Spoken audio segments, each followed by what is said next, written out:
Hello everyone, I am Gautam Khanapuri. I will be showing a short and concise demonstration of the modifications that I have made to the Failfast plugin of Nose2 Python Test Runner.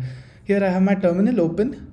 Pip list shows the list of the libraries that I have installed in this virtual environment. ls-l shows the files that are present in my current working directory. I have run nose2 -h to display the number of the various options that Nose2 provides. Here I will be drawing your attention to dash fail fast. Please pay attention to the fact that it does not take any parameter. It is either set or it is not set.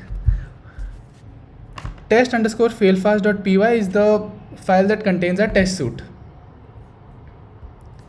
There are a total of 9 tests, out of which 5 are supposed to fail and 4 are supposed to pass. Here I'll run Nose2 without any flags. It runs through the entire test suite, 9 tests, and it collects and it returns a report saying that there are a total of 5 failures. Now let's run Nose2 with the -f flag. Here it starts running through the test suite. It encounters the first test failure and it exits and just gives us a few details about the failed test. This is what the original Nose2 test runner offers. This is what is available online as the open source library. Now moving on to the modifications that I have made. I have another virtual environment named test-env. These are the list of the libraries that I have installed. ls-l shows that the same 3 files exist in my current working directory. I have run nose2 -h to display the various options that are available in the modified version of Nose2 that I have on my local machine. -f fail fast. This indicates that we must pass a parameter along with the -f flag.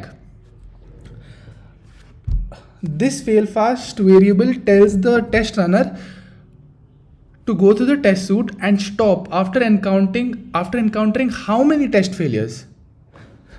Let's get to the examples. Nose2 -f, let's say 2.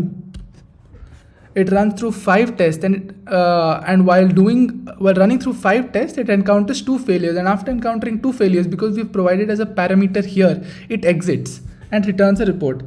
Let's do the same for, let's say, 4.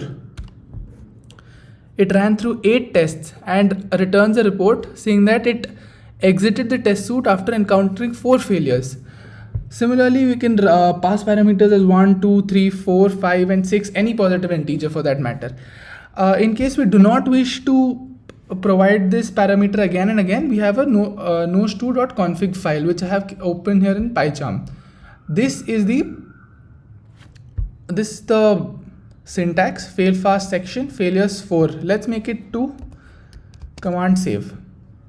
I'll go back to the terminal and run Nose2 without any flag. It runs 5 tests and exits after 2 failed tests. Let's change this again to 4, command save. Now running Nose2 without any flag will cause the test runner to exit the test suite after 4 failures. With this I come to the end of my demonstration. If you liked the video, please repost, like, and share the LinkedIn article in this video for a more detailed version of this video which explains the modifications that I have made to the open source library. Please check out my YouTube channel that is linked down below.